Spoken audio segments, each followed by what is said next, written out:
A lot of people fear studying Mandarin because they think it's one of the most difficult languages to learn, especially for English speakers.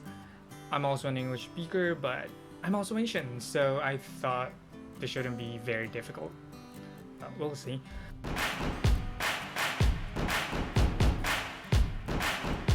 I enrolled in a class offered by Peking University in Coursera, and it's called Chinese for HSK1.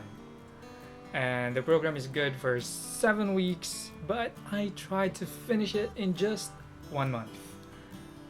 If you want to go straight to my video where I speak Mandarin Chinese, that's gonna be towards the end of the video, so if you want to go straight to that, you can do so. But if you want to listen to the whole story, just keep listening, because I'm gonna tell you my story and my experience of learning Chinese in 1 month. Here's my story. First of all, this video is not sponsored by Coursera, although I really love that platform. I've known Coursera since I was in college. Unfortunately, even though I've known it for a long time and I've tried a lot of different courses, I was never able to finish any of the courses I started. Perhaps it was because that time I was still immature and I was still not very consistent in the things I was doing. I would try a lot of courses and then I'd get busy, so I ended up finishing nothing. But this time, Mandarin Chinese in Coursera, I made sure I'm gonna finish it. So I did. How did I do it? Well, to make sure I finished the course, I decided that I would subscribe to Coursera's specialization program for Chinese, or for HSK, that was offered by Peking University. And that subscription was for $49 a month. Okay, it's a subscription and it's on a per month basis. In Philippine peso, that's about 2,500 pesos. That's a lot of money if you're living here in the Philippines and if you're not very affluent. Yeah, it's a lot of money. And that's actually why I had to try finishing the course in 1 month, so that I'd only be paying $49 for a 7-week program instead of paying 2 by 49, so that's gonna be $98 for the 7-week program. So yeah, I crammed a 7-week program into just 1 month, so I wouldn't have to pay again for the remaining 3 weeks. And by the way, I forgot to mention that there's actually a 7-day trial before your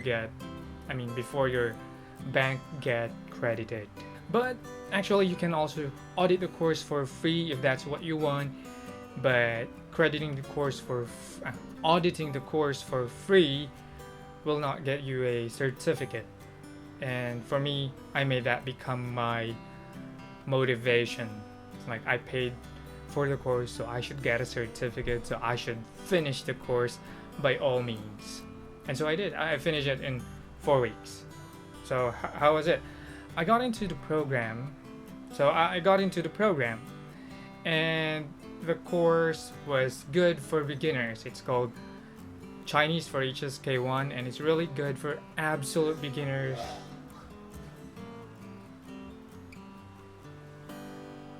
The course was Chinese for HSK1, and it's really good for absolute beginners like me. But before the course, the only phrases I knew were 你好, 谢谢, and 我好快乐, 因为我好帅. Okay, that's definitely not a lot, but I know Korean, and there's a lot of Korean words that actually has Chinese roots. So I thought it's definitely gonna help me, and it sure did. I can assure you that. I'd give you a few examples of words that are similar in Korean and in Chinese. There's cha, So that's actually T. And then Yundong. I'm not sure if I got the tone right, but yeah, that's Chinese for exercise. In Korean, it's undong. They sound very similar. And also for countries, there's actually a lot of countries that have similar names or pronunciation in Chinese and in Korean. So, 중국, 중국, 중국, 미국, 미국. So Korea, and that's China and America. Yeah, you get what I mean, right?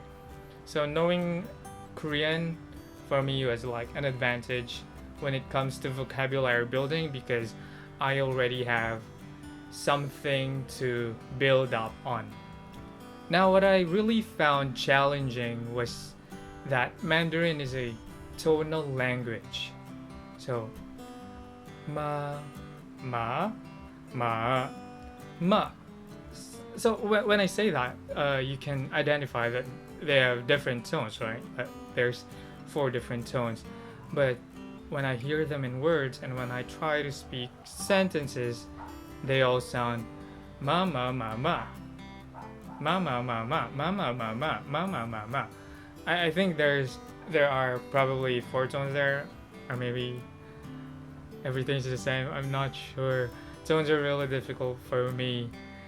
For me individually, I can sense, I can hear the difference, but when they come into words in combination, it's really confusing. I'm overwhelmed. But yeah, I think I still need to do a lot of ear training, and not only ear training because I need to practice speaking it. So I need to do both ear training and pronunciation of the correct tones. And on top of that, I have to learn pinyin because, of course, I don't know the Chinese characters yet. And when you don't know Chinese characters, the easiest way to study, the easiest way to learn the vocabulary is first through pinyin.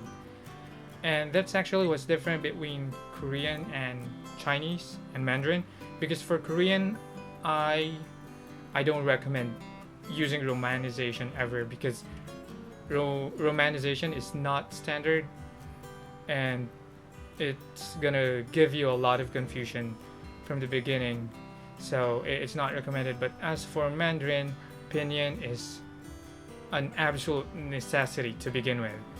And the biggest challenge here for me for pinyin is that I need to forget all the conceptions that I have for the letters C, Z, Q, CH, and ZH, because, and also J, because apparently they sound totally different in pinyin as opposed to how they sound in English. So that's one of the challenges that I've experienced, but it's okay as long as you have already memorized the corresponding sounds. It's going to be really helpful in going through the courses. It's still hard for me, but I think I've already got the gist for the differences of those sounds. And in the course, there's also the writing.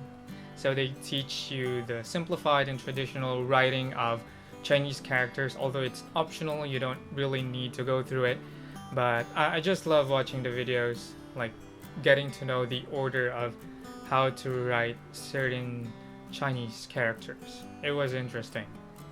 I love those videos. But then I already know I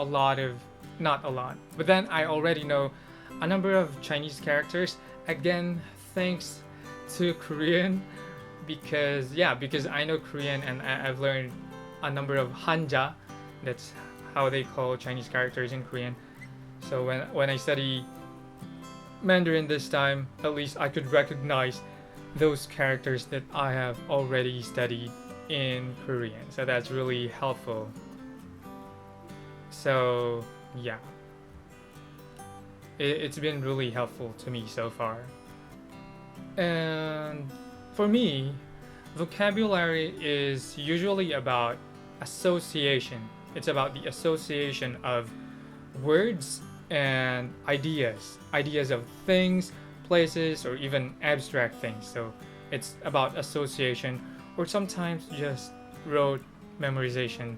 For me, both of these, association and rote memorization, have been really helpful, and they work in different circumstances. So you can use both of them, association and sometimes rote memorization. And amazingly, grammar is not very difficult. Having Korean as the only foreign language that I really know, like which I can use in a business setup. There's, in Korean we have the subject, object, verb order. So when I first studied Mandarin, I thought it's going to be the same, but it's actually not.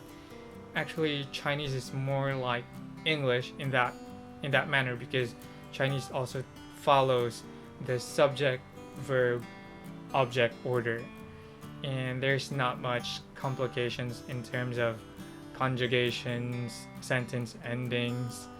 Yeah, it's pretty much simple, at least from what I've learned in the course.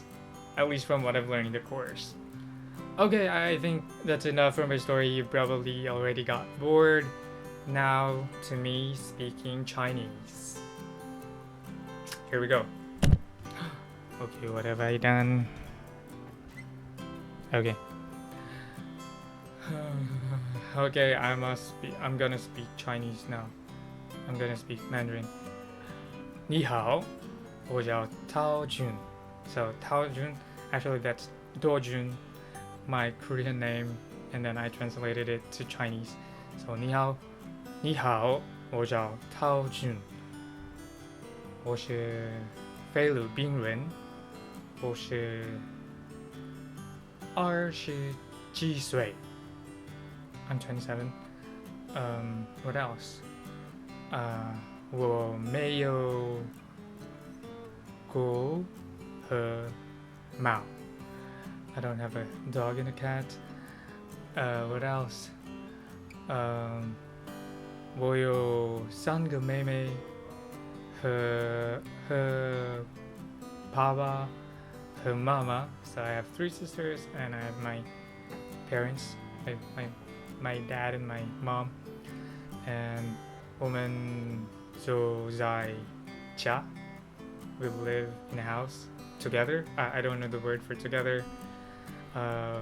我喜欢看书，我喜欢运动，我早上喝茶. That's not a lot, really. Yeah, I'm still not very confident in speaking Mandarin, but I think in terms of understanding, the 1-month course has really helped me a lot, and I'm gonna continue studying. Now I'm on to the Chinese for HSK2. It's also a 7-week program. Again, I'll try to cram it into 1 month so that I'd be saving money, and probably I'll be trying free courses online as well. And right now I'm actually using Duolingo to improve on my vocabulary for retention, although I also use Anki to help me with that. Alright, thank you very much for watching this video, and I hope that if you're also trying to learn Chinese, know that you can do it. It's not really hard. I mean, it's hard, but it's not as hard as you might have imagined. Once you get started, it's gonna be like a snowball. You'll just keep on learning and learning and learning. You're gonna love the language, you're gonna love the learning process, and that's what I'm experiencing right now. So while I'm still polishing my Korean, now I'm studying Mandarin. Thank you very much for watching, and I'll see you next time.